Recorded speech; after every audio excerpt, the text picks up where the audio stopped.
नेकपा माओवादी केन्द्रका अध्यक्ष पुष्पकमल दाहाल प्रचण्ड र प्रधानमन्त्री शेरबहादुर देउबा बीच भेटवार्ता, सत्ता समीकरण बारे पुष्पकमल दाहाल प्रचण्ड र देउबा बीच छलफल। देउबालाई भने पुष्पकमल दाहाल प्रचण्डले म प्रधानमन्त्री बन्छु। ललितपुर महानगरपालिकालाई सांस्कृतिक स्मार्ट सिटीको रूपमा विकास गर्नुपर्ने प्रधानमन्त्री शेरबहादुर देउबाको भनाई। आफ्नै अभिव्यक्तिका कारण विवादले घेरिए धरान उपमहानगरपालिकाका मेयर हर्क साम्पाङ। सत्ता समीकरण बारे पुष्पकमल दाहाल प्रचण्ड र नेता नारायण काजी बीच भयो छलफल। राष्ट्रपतिका विषयमा काङ्ग्रेस कसैसँग सम्झौता गर्नै नसक्ने काङ्ग्रेसका उपसभापति पूर्णबहादुर खड्काको भनाई। नयाँ सरकार गठनका लागि राष्ट्रपति विद्यादेवी भण्डारीबाट 4 गते सोमबार आह्वान गर्ने तयारी। प्रतिनिधि सभामा यी 10 पार्टीले पाउनेछन् संसदीय दलको सुविधा। को परे यसबारे सम्पूर्ण जानकारी। मधेसमा निर्णायक शक्तिको रूपमा उधाएको जनमतमा दलको नेता बन्ने होड। काङ्ग्रेस बाहेक सबै पार्टीमा संसदीय दलको नेता निर्विरोध हुने जसपाले बोलायो। राजनीतिक समितिको बैठक, चुनावको समीक्षा सहित मुख्य 3 एजेन्डा। प्रधानमन्त्री बन्न पाए देशको कायापलट गर्न सक्ने कन्फिडेन्ट आफूसँग भएको नेपाली काङ्ग्रेसका नेता प्रकाशमान सिंहको भनाई। साथै प्रदेशका प्रमुखलाई निर्वाचन प्रतिवेदन बुझाउँदै निर्वाचन आयोग नयाँ सरकार गठनको ढोका खोल्ने। पौष 5 गते काठमाडौँमा नेकपा एमाले जनताको रोजाइको पहिलो पार्टी कार्यक्रम गर्दै र रवि लामिछाने स्वतन्त्र पार्टीको संसदीय दलको नेता बन्ने पक्का। जताततै रवि लामिछानेकै चर्चा। उता सत्तारूढ दल गठबन्धन फुट्न सक्ने। नेपाली काङ्ग्रेसले राष्ट्रपति र प्रधानमन्त्री पनि आफैले राख्न खोजेपछि नेकपा माओवादी केन्द्रका अध्यक्ष पुष्पकमल दाहाल प्रचण्डको होस हवास उड्यो। सत्तारूढ दल गठबन्धन फुट्न सक्ने। अब हेर्नुहोस् पुरा समाचार। दर्शक महानुभावहरू नमस्कार। नेपाली न्युज टिभीको न्युज बुलेटिन खबरमा यहाँहरूलाई हार्दिक स्वागत छ। सदाझैँ आज पनि तपाईँहरूमाझ देश तथा विदेशका महत्त्वपूर्ण समाचार अपडेटका साथ उपस्थित भइसकेका छौँ। दर्शक महानुभावहरू, हामीलाई तपाईँहरूले कहाँदेखि हेर्दै हुनुहुन्छ नेपाल भए जिल्ला र ठाउँको नाम लेख्नुहोला। यदि विदेशमा हुनुहुन्छ भने आफू रहेको देशको नाम पनि लेख्न नभुल्नुहोला। र हाम्रो च्यानल नेपाली न्युज टिभीलाई अहिलेसम्म पनि सब्सक्राइब गर्नुभएको छैन भने सब्सक्राइब गर्नुहोला। साथै सँगै रहेको बेल आइकनलाई दबाउन पनि नभुल्नुहोला। आउनुहोस् दर्शक महानुभावहरू, आजको पहिलो तथा विशेष खबरतर्फ लागौँ। दर्शकबिन, अन्ततः नेकपा माओवादी केन्द्रका अध्यक्ष पुष्पकमल दाहाल प्रचण्डले प्रधानमन्त्री शेरबहादुर देउबासँगै मिलेर म प्रधानमन्त्री बन्छु भनेर अभिव्यक्ति दिएका छन्। नेकपा माओवादी केन्द्रका अध्यक्ष पुष्पकमल दाहाल प्रचण्डले अब बन्ने सरकारमा आफू प्रधानमन्त्री बन्नुपर्ने प्रस्ताव अगाडि सारेका छन्। उनले नेपाली काङ्ग्रेसका सभापति तथा प्रधानमन्त्री शेरबहादुर देउबा समक्ष शनिबार बिहान भेटेको र भेटघाटमा यस्तो प्रस्ताव गरेको खुलासा भएको छ। पछिल्ला केही दिन यता नेकपा माओवादी केन्द्रका नेताहरूले सरकारको नेतृत्व प्रचण्डले गर्नुपर्ने हेतु नेकपा एमालेसँग पनि वार्ता गरिरहेका छन्। शनिबार बिहान बालुवाटारमा भएको देउबासँगको भेटमा प्रचण्डले यस्तो बताएका हुन्। प्रचण्डले केही दिन अघि मात्रै कास्की पुगेर अबको सरकारको नेतृत्व आफूले गर्ने बताएका थिए। काङ्ग्रेस सभापति शेरबहादुर देउबा भने प्रधानमन्त्रीमा आफै दोहोरिने चाहनामा रहेको बुझिएको छ। दर्शकबिन, 45 मिनट लामो कुराकानी भएको थियो। देउबा निकट एक नेताले जानकारी दिएका छन्। त्यो भेटमा प्रचण्डले आफूलाई पहिलो प्रधानमन्त्री बनाउन औपचारिक रूपमा नै प्रधानमन्त्री देउबा समक्ष प्रस्ताव राखेको बुझिएको छ। तर प्रचण्डको यस्तो प्रस्तावमा देउबाले कुनै जवाब दिएका छैनन्। उनले आफूले यो विषयमा पार्टी र गठबन्धनका नेताहरूसँग छलफल गर्ने बताएको जवाब दिएका छन्। ती नेताले प्रधानमन्त्री देउबाले यस्तो बताए पनि आफूहरूले तत्काल प्रधानमन्त्रीका रूपमा देउबाको विकल्पमा अरू कसैलाई नदेखेको र प्रधानमन्त्री अरू कोही बन्ने विषयमा छलफल नहुने बताइसकेका छन्। दर्शकबिन, पछिल्लो केही दिन यता प्रचण्डले पार्टीमा पनि यस विषयमा छलफललाई अगाडि बढाएका छन्। उनले शनिबार बिहान मात्र पार्टीका वरिष्ठ उपाध्यक्ष नेता नारायण काजी श्रेष्ठसँग पनि छलफल गरेका हुन्। त्यसपछि उनी देउबा भएको ठाउँमा यही विषय लिएर पुगेका थिए। पार्टीका नेताहरूसँग पछिल्लो छलफलपछि प्रचण्ड गठबन्धन छाडेर नेकपा एमालेसँग मिलेर भए पनि प्रधानमन्त्री बन्ने तयारीमा जुटेका छन्। उनले केही दिन केही दिन अघि सरकार गठनमा सहकार्य हुन सक्ने भन्दै आफ्नो सन्देश लिएर नेकपा एमालेका अध्यक्ष केपी शर्मा ओलीलाई भेट्न पार्टीका महासचिव देव गुरुङलाई समेत पठाएका थिए। बालकोट पुगेर गुरुङले केपी शर्मा ओलीसँग 2 घण्टा लामो छलफल गरेको जानकारी प्राप्त भएको छ। प्रचण्डले आफू प्रधानमन्त्री बन्नका लागि पछिल्लो समय स्वतन्त्र र अन्य दलका नेताहरूसँगको छलफललाई पनि तीव्रता दिएका छन्। दर्शकबिन यसैबीच आउनुहोस् अर्को समाचारतर्फ लागौँ। नेपाली काङ्ग्रेसका उपसभापति पूर्णबहादुर खड्काले राष्ट्रपतिका विषयमा काङ्ग्रेस कसैसँग सम्झौता गर्न नसक्ने बताएका छन्। उपसभापति खड्काले राष्ट्रपतिका विषयमा भइरहेको चर्चाले गम्भीर बनाएको उल्लेख गर्दै यस्तो बताएका छन्। शनिबार बिहान ट्विट गर्दै उनले राष्ट्रपति देश जनता र संविधान सभाले बनाएको संविधानप्रति पूर्ण रूपमा प्रतिबद्धता भएको व्यक्ति बन्नुपर्ने समेत बताएका छन्। राष्ट्रपति को बन्ने भन्ने चर्चाले गम्भीर बनायो। सभापति शेरबहादुर देउबा निकट नेता खड्काले भने मेरो प्रष्ट धारणा छ राष्ट्रपति देश जनता र संविधान सभाले बनाएको संविधानप्रति दिल दिमागदेखि पूर्ण रूपमा प्रतिबद्धता भएको व्यक्ति बन्नुपर्छ। यो कुरामा नेपाली काङ्ग्रेस पार्टी कसैसँग सम्झौता गर्नै सक्ने हुँदैन उनले बताएका छन्। पछिल्लो समय नेपाली काङ्ग्रेसले प्रधानमन्त्री र राष्ट्रपति दुवै आफै राख्ने आशय बुझेपछि माओवादी केन्द्रका अध्यक्ष पुष्पकमल दाहाल प्रचण्ड झस्किएका छन्। प्रचण्ड गठबन्धनको तर्फबाट पहिलो चरणमा आफूले सरकारको नेतृत्व गर्न पाउनुपर्ने पक्षमा वकालत समेत गरिरहेका छन्। दर्शकबिन यसैबीच आउनुहोस् अर्को समाचारतर्फ लागौँ। प्रतिनिधि सभामा 10 पार्टीले सांसदीय दलको सुविधा पाउने भएका छन्। दर्शकबिन मङ्सिर 4 मा सम्पन्न निर्वाचनमा 61 राजनीतिक दलले भाग लिए पनि प्रतिनिधि सभामा भने 10 राजनीतिक पार्टीले मात्रै संसदीय दलको सुविधा पाउने भएका छन्। निर्वाचनमा 12 दल र 5 स्वतन्त्र सांसद निर्वाचित भएका छन्, जसमध्ये 10 पार्टीले संसदीय दलको सुविधा पाउने भएका छन्। नेपाली काङ्ग्रेस, नेकपा एमाले, नेकपा माओवादी केन्द्र, राष्ट्रिय स्वतन्त्र पार्टी, एकीकृत समाजवादी पार्टी, राप्रपा, जसपा, जनमत, लोसपा र नागरिक उन्मुक्ति पार्टीले संसदीय दलको सुविधा पाउने जानकारी प्राप्त भएको छ। राजनीतिक दल सम्बन्धी ऐन अनुसार प्रतिनिधि सभामा 2 जना सांसद निर्वाचित भएको दलले संसदीय दल गठन गर्न पाउने व्यवस्था रहेको छ। संसदीय दलको सुविधा पाउने दललाई सांसद सचिवालयले कार्यालय र बैठक कक्षको व्यवस्थापन गर्दछ। दलको नेतालाई कानुन अनुसार गाडी सहित मासिक पारिश्रमिक र भत्ता पनि उपलब्ध गराइने व्यवस्था रहेको छ। दर्शकबिन यसैबीच आउनुहोस् अर्को समाचारतर्फ लागौँ। राष्ट्रिय स्वतन्त्र पार्टीका सभापति रवि लामिछानेले संसदीय दलको नेता बन्ने पक्का भएको छ। शुक्रबार पार्टीबाट प्रतिनिधि सभा सदस्य प्रत्यक्ष निर्वाचित 7 सांसदहरूको बैठकले सभापछि रवि लामिछानेलाई नै चयन गर्ने निर्णय गरेको स्रोतले जानकारी दिएको छ। रवि लामिछाने बाहेक अन्यले संसदीय दलको नेताका लागि उम्मेदवारी नदिने भएपछि उनी नै निर्विरोध चयन हुने पक्का भएको छ। बैठकमा समानुपातिक निर्वाचित पद्धतिबाट आएका 13 सांसदलाई भने बोलाइएको थिएन। प्रत्यक्षतर्फ 7 र समानुपातिकमा 13 गरी प्रतिनिधि सभामा राष्ट्रिय स्वतन्त्र पार्टीको 20 सिट रहेको छ। यसैबीच बैठकमा सांसदहरूले अहिले नै सरकारमा जान नहुने सुझाव दिएका छन्। पार्टी सभापति रवि लामिछानेले सरकारमा जानेबारे सार्वजनिक मिडियाबाट बोलेपछि अधिकांश सांसदहरूले सरकारमा जान नहुने सुझाव दिएका छन्। अहिलेकै नेतृत्वको सरकारमा जाँदा त्यसले पार्टीको भविष्य नै अप्ठ्यारोमा पार्ने भन्दै बाहिर बसेर खबरदारी गर्नुपर्नेमा जोड दिएका छन्। जवाफमा सभापति रवि लामिछानेले आफू सबैको सुझाव र सल्लाहकै आधारमा अगाडि बढ्ने बताएका छन्। दर्शकबिन यसैबीच आउनुहोस् अर्को समाचारतर्फ लागौँ। नेकपा एमाले पौष 5 गते राजधानीमा नेकपा एमाले जनताको रोजाइको पहिलो पार्टी विशेष कार्यक्रम आयोजना गर्ने बताएको छ। विजय बधाई र उत्सवका रूपमा काठमाडौँमा आयोजना गरिएको नेकपा एमाले जनताको रोजाइको पहिलो पार्टी कार्यक्रममा अध्यक्ष केपी शर्मा ओलीले पार्टीबाट नवनिर्वाचित प्रतिनिधि सभा सदस्य र प्रदेशसभा सदस्यलाई सम्बोधन गर्ने भएका छन्। प्रतिनिधि सभा र प्रदेशसभाको निर्वाचन मतपरिणाम आएकाले नेकपा एमाले कार्यक्रम तय गरेको हो।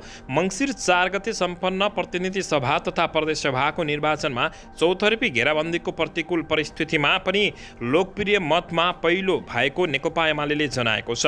निर्वाचन आयोगका अनुसार प्रत्यक्ष र समानुपातिक गरी प्रतिनिधि सभा सदस्यमा 78 जना र प्रदेशसभा सदस्यमा 161 जना सदस्य निर्वाचित भएका छन्। एमाले समानुपातिकतर्फ 28,45,641 लोकप्रिय मत पाएको छ। कार्यक्रममा प्रतिनिधि सभाका नवनिर्वाचित सदस्यहरू दर्शकबिन यसैबीच राष्ट्रिय सभाका वाहलवाला सदस्यहरू, प्रतिनिधि सभाका प्रदेशका सदस्यहरू, उम्मेदवार, निर्वाचित परिचालन कमिटीका सदस्य लगायतका निकै शीर्ष नेताहरू समेत उपस्थित हुने जानकारी दिँदै अन्ततः पौष 5 गते काठमाडौँमा नेकपा एमाले जनताको रोजाइको पहिलो पार्टी कार्यक्रम नै घोषणा गरेर कार्यक्रम गर्ने खबर प्राप्त भएको छ। दर्शकबिन यसैबीच आउनुहोस् अर्को समाचारतर्फ लागौँ। आफ्नै अभिव्यक्तिका कारणले हर्क साम्पाङ घेरिएका छन्। हर्क साम्पाङलाई कानुनी कारबाही गर्न दलित आयोगले गृह मन्त्रालयले सिफारिस गरेको छ। दर्शकबिन सुनसरीको धरान उपमहानगरपालिकाका प्रमुख हर्कराज साम्पाङ र 20 जना वडाध्यक्ष सहित 28 जना कार्यपालिका सदस्य बीचको विवाद चरम उत्कर्षमा पुगेको छ। प्रमुख हर्क साम्पाङले स्वेच्छाचारी नीति अपनाएर तोकादेशको आधारमा नगर चलाउँछु भनेपछि वडाध्यक्षहरूले गत बिहिबार राजीनामा माग गरेका छन्। वडाध्यक्षहरूले राजीनामा मागेको भोलिपल्ट प्रमुख साम्पाङले पत्रकार सम्मेलन गर्दै वडाध्यक्षहरू नसचिने हो भने राजीनामा मागेर मार्ग प्रस्तुत गर्नुपर्ने भन्दै दबाब दिएका छन्। वडाध्यक्षहरूले प्रमुख हर्क साम्पाङले स्वेच्छाचारी गएर गैर कानुनी र गैर जिम्मेवारी अभिव्यक्ति दिँदै बसेको भन्दै कडा आलोचना गर्दै आएका छन् भने प्रमुख हर्क साम्पाङले पनि वडाध्यक्षहरू स्वेच्छाचारी गैर जिम्मेवारी भएको आरोप प्रत्यारोप लगाउँदै आएका छन्। वडाध्यक्षहरू र प्रमुख साम्पाङ बीच विवाद 2 महिना अगाडिदेखि चर्किएको हो। गत असोज 13 गते बसेको कार्यपालिका बैठकमा प्रमुख हर्क साम्पाङले धरान सत्रको सप्तरङ्गी पार्कलाई बहुसांस्कृतिक सङ्ग्रहालय बनाउने प्रस्ताव राखेका थिए।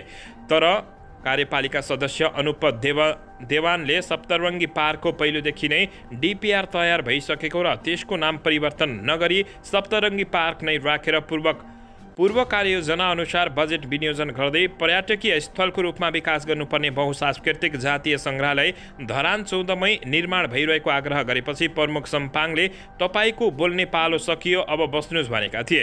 तर आफ्नो कुरो नसकिएकाले नबस्ने र बोल्न दिनुपर्ने अडान लिएका देवानलाई तत्कालै साम्पाङले नबस्ने हो भने निस्केर जानुस् भनेपछि विवाद सुरु भएको थियो। देवानको समर्थन गर्दै 20 जना वडाध्यक्ष र 8 जना कार्यपालिका सदस्यहरूले प्रमुख हर्क साम्पाङले जनप्रतिनिधिहरूप्रति निरङ्कुशता, स्वेच्छाचारिता र अराजकता लाम्न खोजेको आरोप लगाउँदै माफी माग्न आग्रह गरेका थिए। तर हर्क साम्पाङले आफूले कुनै गल्ती नगरेकोले माफी नमाग्ने अडान लिएपछि वडाध्यक्ष र कार्यपालिका सदस्यहरूले बैठक नै बहिष्कार गरेका थिए। यसैबीच विवादका कारण कार्यपालिका बैठक बस्न नसकेपछि यस बीच 2 पटक कार्यपालिका बैठक बोलाइएको भए पनि वडाध्यक्ष र कार्यपालिका सदस्यहरूले प्रमुख हर्क साम्पाङ सचिएर माफी नमागेसम्म बैठक बहिष्कार गर्ने चेतावनी दिँदै आएका थिए। पछिल्लो समय गत मङ्सिर 29 मा कार्यपालिका बैठक बसे पनि दुवै पक्षले पुरानै अडान लिएपछि प्रमुख हर्क साम्पाङ र वडाध्यक्ष र कार्यपालिका सदस्यहरू बीचको विवाद मत्थर हुनुको साटो झन बढ्दै गएको हो। दर्शक महानुभावहरू, यसैबीच स्थानीय तहको चुनाव जितेर धरान उपमहानगरपालिकाको प्रमुखको कुर्सीमा बस्दै गर्दा साम्पाङले भनेका थिए, स्वतन्त्र उम्मेद्वारको रूपमा जिते पनि म अब जनताको अभिभावक बनेर धरानको समग्र विकास निर्माणमा ध्यान दिन्छु। त्यसका लागि सबै राजनीतिक दल र ती दलबाट जनप्रतिनिधि भएर आएका सबैले मिलेर काम गर्नेछु। विवाद बीच यो उनको मधुर बाणी खोक्रो साबित हुन थालेको बताइएको छ। वडाध्यक्ष र कार्यपालिका सदस्य एकातिर छन् भने प्रमुख हर्क साम्पाङ अर्कोतिर छन्। सबै मिलाएर लैजाने भन्ने नीतिलाई साम्पाङले अख्तियार गर्न चुकेको समेत कतिपयले बताएका छन्। दर्शक महानुभावहरू, तर सामाजिक सञ्जालमा भने हर्क साम्पाङको चौतर्फी निकै हाई भएको छ। दर्शकबिन, भारतीय आयल कर्पोरेसन आइओसीले आज इन्धनको मूल्य घटाएर नयाँ सूची पठाएसँगै नेपाल आयल निगमले इन्धनको मूल्य घटाएको छ। आज राति 12 बजेदेखि लागू हुने गरी पेट्रोल, डिजेल र मट्टीतेलको मूल्य प्रति लिटर 3 रुपियाँ घटाएको निगमका प्रवक्ता विनितमणि उपाध्यायले जानकारी दिएका छन्। अब पेट्रोलको प्रति लिटर मूल्य रु 178 र डिजेलको प्रति लिटर मूल्य रु 175 पर्ने बताइएको छ। हवाई इन्धन र एलपी ग्यासको मूल्य भने यथावत नै रहेको निगमका प्रवक्ता उपाध्यायले जानकारी दिएका छन्। दर्शकबिन यसैबीच यता राष्ट्रपति विद्यादेवी भण्डारीले नयाँ सरकार गठनका लागि राजनीतिक दलहरूलाई बहुमत लिएर आउन आह्वान गर्ने तयारी गरिरहँदा दलहरू आन्तरिक र बहुपक्षीय छलफलमा जुटेका छन्। निर्वाचन आयोगले प्रतिनिधि सभामा निर्वाचित सदस्यहरूको विवरण राष्ट्रपति विद्यादेवी भण्डारी समक्ष पेश गरेपछि उनीहरू परामर्शमा रहेका हुन्। राष्ट्रपतिका प्रमुख स्वकीय सचिव डाक्टर भेषराज अधिकारीले भने निर्वाचन आयोगले राष्ट्रपतिज्यू समक्ष बिहिबार प्रतिनिधि सभाको विवरण बुझाएपछि आवश्यक गृह कार्य सुरु भएको बताएको हो। उहाँ परामर्श गर्दै हुनुहुन्छ, शनिबार त्यसैले कार्यालय खुलेको दिन राष्ट्रपतिज्यूबाट सरकार गठनका लागि आह्वान हुन सक्ने बताइएको छ। प्रमुख स्वकीय सचिव अधिकारीले प्रतिनिधि सभामा कुनै दलको एकल बहुमत नभएकाले 2 वा 2 भन्दा बढी दललाई बहुमत पुर्याउन आह्वान गर्ने सम्भावना रहेको समेत बताएका छन्। यसको तयारी भइरहेको जानकारी उनले दिएका हुन्। निर्वाचन आयोगले प्रतिनिधि सभाको प्रत्यक्षतर्फ निर्वाचित 165 र समानुपातिक निर्वाचित 110 गरी कुल 275 सदस्यको विवरण पेश गरेपछि राष्ट्रपति विद्यादेवी भण्डारीले सरकार गठनका लागि आह्वान गर्ने संवैधानिक व्यवस्था रहेको खबर प्राप्त भएको छ। दर्शकबिन यसैबीच यता नेकपा माओवादी केन्द्रका महासचिव देव गुरुङले राजनीतिक स्वार्थलाई त्यागेर राष्ट्रिय मुद्दाको विषयमा दलित बीच सम्झौता र सहमति आवश्यक रहेको बताएका छन्। सञ्चार डबलीद्वारा शुक्रबारमा आयोजित हुम्ला जिल्लाबाट निर्वाचित प्रतिनिधि सभा सदस्यलाई बधाई तथा शुभकामना कार्यक्रममा उनले नयाँ दलको आगमनले अरू दलका लागि निकै ठूलो चुनौती खडा भएकाले सबै दलले गम्भीरतापूर्वक सोच्न जरुरी रहेको बताएका छन्। उनले राष्ट्रिय मुद्दाको विषयमा सम्झौता र सहमति गरी एकबद्धता हुन आवश्यक रहेको उल्लेख गर्दै महासचिव देव गुरुङले हुम्ला जिल्लाको समग्र आर्थिक समुन्नतिका लागि कृषि पशुपालन जडीबुटीको सम्भावना उच्च रहेकाले पूर्वाधारको विकासमा ध्यान दिनुपर्ने जोड दिएका छन्। कार्यक्रममा प्रतिनिधि सभा सदस्य छिरिङ डम्बु लामा भोटेले दुर्गम जिल्लामा हुम्लामा लुकेका पर्यटकीय गन्तव्यलाई पहिचान गरी पशुपालन जडीबुटी लगायत जिल्लाको समग्र विकासका लागि जिम्मेवारी वहन गर्नेमा प्रतिबद्धता व्यक्त गरोस् भनेर गरेको समेत जानकारी दिएका छन्।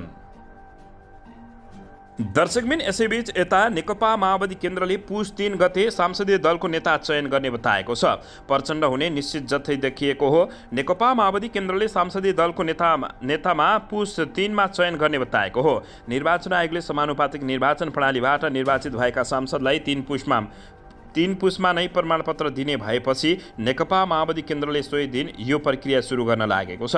नेकपा माओवादी केन्द्रमा यसका लागि कुनै चुनाव भने हुने छैन। अहिलेसम्म संसदीय दलको नेतामा नेकपा माओवादी केन्द्रका अध्यक्ष पुष्पकमल दाहाल प्रचण्डप्रति कुनै विमति नदेखिएको हो। त्यसैले प्रचण्ड नै संसदीय दलको नेता हुने जस्तै निश्चित देखिएको छ। नेकपा माओवादी केन्द्रका 32 जना सांसद मध्ये 18 जनाले प्रत्यक्षमा निर्वाचित जितेका हुन् भने 14 जना समानुपातिक प्रक्रियाबाट छानिएर आएका छन्। दर्शकबिन यसैबीच यता धरान उपमहानगरपालिकाका मेयर हर्क साम्पाङ राईलाई कानुन बमोजिम कारबाही गर्न राष्ट्रिय दलित आयोगले माग गरेको छ। मेयर राईले दलित समुदायमाथि आँच आउने अभिव्यक्ति दिएको भन्दै आयोगका अध्यक्ष देवराज विश्वकर्माले आवश्यक कारबाहीका लागि गृह मन्त्रालयले पत्रचार गरेका छन्। धरानकै कार्यपालिका सदस्यहरू सावित्री परिवार, देवीमाया बिक र दिनेश गजमेर सहितका दलित जनप्रतिनिधि र सङ्घ सङ्गठनले पनि मेयर राईलाई कारबाही गर्न माग गरेका छन्। जनताको प्रतिनिधि र स्थानीय सरकार प्रमुख जस्तो गरिमामय पदमा आसीन व्यक्तिले संविधान प्रचलित मूल्य र मान्यता, अन्तर्राष्ट्रिय मानव अधिकारको भावना र मर्म विपरीत साम्प्रदायिक र कुनै जातप्रति अपमान हुने अभिव्यक्ति दिएको भन्दै उनलाई कानुन अनुसार कारबाही हुनुपर्ने माग उनीहरूले गरेका छन्। मेयर राईले फेसबुकमा मङ्सिर 27 गते दलित समुदायको चमार जातिमाथि चोट पुग्ने गरी अभिव्यक्ति दिएको समेत उनीहरूको आरोप रहेको छ। दर्शकबिन यसैबीच यता संसदीय सचिवालयले नवनिर्वाचित प्रतिनिधि सभा सदस्यहरूको शपथ गराउने तयारी थालेको छ। निर्वाचन आयोगले चुनावी मत परिणाम सहितको प्रतिवेदन अस्ति राष्ट्रपति विद्यादेवी भण्डारी समक्ष बुझाएपछि संघीय सांसद सचिवालयले शपथको तयारी थालेको छ। चुनावको नतिजा सार्वजनिक भएको 30 दिनभित्र संसदीय बैठक आह्वान गर्नुपर्ने संवैधानिक व्यवस्था रहेको छ। संविधानको धारा 93 को उपधारा 1 अनुसार राष्ट्रपतिले प्रतिनिधि सभा चुनावको अन्तिम मत परिणाम घोषणा भएको मितिले 30 दिनभित्र सङ्घीय सांसदको अधिवेशन आह्वान गर्नुपर्ने हुन्छ। सङ्घीय सांसद बैठकमा सहभागी हुनु अघि नवनिर्वाचित सांसदहरूले पद तथा गोपनीयताको शपथ लिनुपर्ने हुन्छ। निर्वाचित भएर आएका ज्येष्ठ सदस्यले राष्ट्रपतिबाट शपथ लिएपछि उनीहरूले अरू सदस्यलाई पद तथा गोपनीयताको शपथ गराउने संवैधानिक व्यवस्था रहेको छ। सङ्घीय सांसद सचिवालयले नवनिर्वाचित ज्येष्ठ सांसदको जन्ममिति खुल्ने कागजात सहितको विवरण बुझाउन निर्वाचन आयोगलाई पत्रचार गरिसकेको छ। निर्वाचन आयोगले सचिवालयमा बुझाएको नवनिर्वाचित सांसदहरूमध्ये ज्येष्ठ सदस्य को हो भन्नेमा स्पष्ट उमेर खुल्ने आधार नभएकाले उमेर खुलाएर पठाउन सचिवालयले निर्वाचन आयोगलाई पत्रचार गरेको छ। राजनीतिक दलले निर्वाचन आयोगमा बुझाएको विवरण अनुसार 3 जना सांसदको उमेर 80 वर्ष र एक सांसदको उमेर 85 वर्ष पुगेको छ। लोकतान्त्रिक समाजवादी पार्टीका अध्यक्ष महन्त ठाकुर, राष्ट्रिय जनमोर्चाका अध्यक्ष चित्रबहादुर केसी र राप्रपाका पशुपति शमशेर जबराको उमेर 80 वर्ष पुगेको निर्वाचन आयोगको विवरणमा उल्लेख गरिएको छ। उमेरका हिसाबले 3 जनामध्ये केसी ज्येष्ठ सदस्य हुनुहुन्छ। निर्वाचन आयोगको विवरण अनुसार महेन्द्र राय यादवको उमेर 85 वर्ष पुगेको छ, तर निर्वाचन आयोगले पठाएको विवरण र यादवको नागरिकताको उमेर भने बाजिएको छ। यादवले नागरिकता बनाउँदा आफ्नो उमेर बढाइएको बताएका छन्। यसअघि 2074 सालको प्रतिनिधि सभामा पनि यादव उपस्थित नभएपछि महन्त ठाकुरले ज्येष्ठ सदस्यको हैसियतमा सांसदको पद तथा गोपनीयताको शपथ खुवाएका हुन्। दर्शकबिन नवनिर्वाचित सांसदहरूलाई शपथको तयारी गरिएको छ भने ज्येष्ठ सदस्यको को भन्नेमा अन्यल बढेको छ। दर्शकबिन यसैबीच यता सङ्घीय सांसद सचिवालयका महासचिव भरतराज गौतमले सर्वदलीय बैठक बोलाउने तयारी गरेका छन्। प्रत्यक्ष निर्वाचित र समानुपातिक निर्वाचन प्रणालीबाट निर्वाचित प्रतिनिधि सभा सदस्यहरूको टुङ्गो लागिसकेको छ, तर निर्वाचन आयोगले समानुपातिक सांसदलाई निर्वाचित भएको प्रमाणपत्र पुस 3 गते दिने तयारी गरेको छ। प्रत्यक्ष र समानुपातिकका सांसदले निर्वाचित भएको प्रमाणपत्र पाइसके लगत्तै सर्वदलीय बैठक बोलाउने तयारी सांसदका महासचिव गौतमको रहेको छ। उनका अनुसार निर्वाचन आयोगले निर्वाचित सांसदहरूको लिस्ट सांसद सचिवालयलाई पनि पठाएको छ। अब निर्वाचित सांसदहरूमध्ये ज्येष्ठ सदस्य तय गरेर सांसद सचिवालयले राष्ट्रपति कार्यालयलाई लेख्नुपर्छ। सांसद सचिवालयको पत्र अनुसार राष्ट्रपतिले ज्येष्ठ सदस्यलाई शपथ खुवाउनेछन् भने राष्ट्रपतिबाट शपथ खाएका ज्येष्ठ सदस्यले बाँकी 274 प्रतिनिधि सभा सदस्यलाई शपथ खुवाउने चलन रहेको छ। शपथको तयारी लगायत सन्दर्भमा छलफल गर्न सांसदका महासचिव गौतमले सर्वदलीय बैठक बोलाउने तयारी गरेका हुन्। दलको सहमतिका आधारमा शपथको मिति तय गरिने महासचिव गौतमले जानकारी दिएका छन्। प्रतिनिधि सभामा 12 दलको प्रतिनिधित्व रहेको छ। राष्ट्रिय दलका रूपमा काङ्ग्रेस, नेकपा एमाले, माओवादी केन्द्र, जनता समाजवादी पार्टी, जसपा, राष्ट्रिय प्रजातन्त्र पार्टी, राप्रपा, राष्ट्रिय स्वतन्त्र पार्टी, राष्ट्रिय स्वतन्त्र पार्टी र जनमत पार्टी रहेका छन्।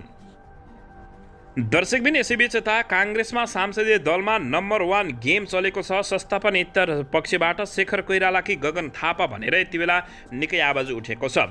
नेपाली काङ्ग्रेसका महामन्त्री गगन कुमार थापा आफूलाई भावी प्रधानमन्त्रीका रूपमा प्रस्तुत गरेर प्रतिनिधि सभा निर्वाचनमा होमिएका हुन्। उनी चित परिचित प्रतिद्वन्दी नेकपा एमाले नेता डाक्टर राजन भट्टराईलाई झन्डै 7,500 मतान्तरले हराउँदै प्रतिनिधि सभा सदस्यमा विजय भएका हुन्।